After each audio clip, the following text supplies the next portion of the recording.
মিশরে একটা দৌড় প্রতিযোগিতা হতো। ওই দৌড় প্রতিযোগিতায় আমর ইবনুল আস রাদিয়াল্লাহু তাআলা আনহুর ছেলে অংশগ্রহণ করেছে, কিন্তু এক মিশরি ওই দৌড় প্রতিযোগিতায় চ্যাম্পিয়ন হয়ে গেছে। রানার্স আপ হয়েছে আমর ইবনুল আসের ছেলে। এবার মিশরি ফার্স্ট আর গভর্নরের ছেলে সেকেন্ড। রাগের চোটে আমর ইবনুল আসের ছেলে ওই মিশরির মাথার মধ্যে কয়েকটা বাড়ি মেরেছে। মিশরি বলে, আমার মারলা কেন? তুমি খেলায় পারো না, আমারে মারলা কেন? আনা ইবনুল আকরামিন, আমি গভর্নরের পোলা, আমি যা বলবো এটাই হবে, আমার উপরে কথা নাই। মিশরি ওইখানে আর ঝগড়া বাঁধায় নাই, মনে দুঃখ নিয়ে মদিনায় চলে আসলেন। এসে বললেন, আমিরুল মুমিনিন, আপনি আমর ইবনুল আস রাদিয়াল্লাহু তাআলা আনহুকে মিশরের গভর্নর বানিয়ে পাঠিয়েছেন। একটা প্রতিযোগিতায় আমি চ্যাম্পিয়ন হয়েছি, ওনার ছেলে হয়েছে রানার আপ। কেন সে চ্যাম্পিয়ন হতে পারে নাই? এই কারণে আমার মাথায় লাঠি দিয়ে 3টা বাড়ি মেরেছে।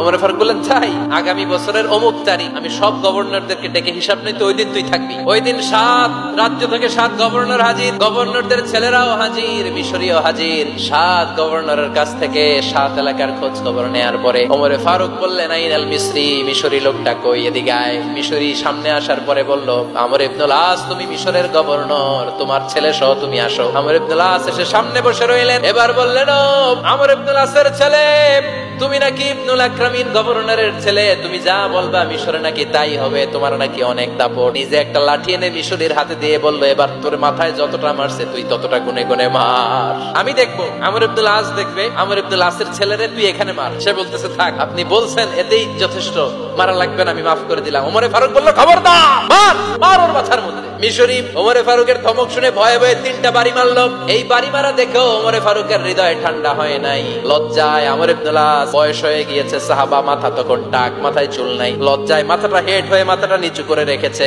এবার রাগের চোটে ওমরে ফারুক বললেন, এবার আমর ইবনুল আসের টাক মাথার মধ্যে একটা মার। কেন ছেলেকে শিক্ষা দিতে পারে নাই? তোমরা কখন মিশরীদেরকে নিজেদের দাস বানায় নিলা? ওয়াকাদ ওয়ালাদাতুহুম উম্মুহুম আহরারা, আর ওদের মায়েরা তো ওদেরকে স্বাধীন সন্তান হিসেবে প্রসব করেছে। মানুষদের উপর ক্ষমতাগিরি করার জন্য গভর্নর পাঠাই নাই। খবরদার, জনগণ তাদেরকে দেখভাল করার জন্য তোমাদেরকে পাঠানো হয়েছে, তাদের উপর কোনো অত্যাচার করার জন্য নয়। চিল্লায় বলেন ঠিক কিনা?